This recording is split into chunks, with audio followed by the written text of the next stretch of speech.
David Licauco may inihahanda para sa parating na birthday ni Barbie Forteza. Ano ito ating alamin?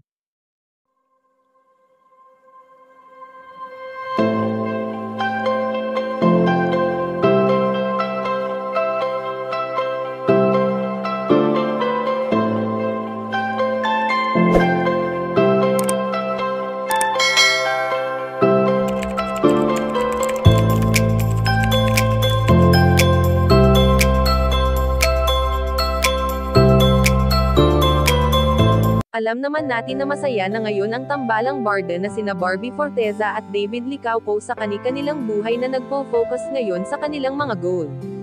Sa pagiging busy nila sa mga ganap nila ngayon ay hindi naman nila nakakalimutan ang bawat isa, na kahit hindi sila madalas magkita ay hindi naman nawawala ang pagmamahal nila para sa isa't isa. Matatandaan na nitong nakaraan lamang ng opisyal ng inamin ng pambansang Ginoo na si David Licauco na naninibago siya sa mga proyektong kanyang natatanggap, lalo pa na palagi niyang kasama noon ang kanyang binibini na si Barbie Forteza.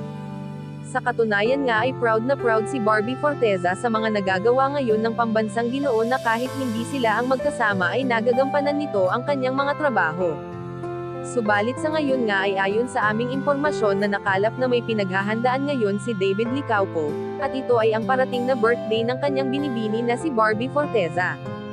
Ang pag-surprise noon ni Ginoo ng cake sa kanyang binibini ay hindi malabong maulit muli, lalo pa nga at palagi itong ginagawa ni David Licauco sa mga taong malalapit sa kanya. Kaya naman dapat nating abangan ang paparating na kaarawan ni Barbie Forteza, lalo na kung ano ang gagawin ni Ginoo sa pinakamahalagang araw ng kanyang binibini. Kayo mga kachika, anong masasabi nyo dito? Please leave the comment and don't forget to subscribe.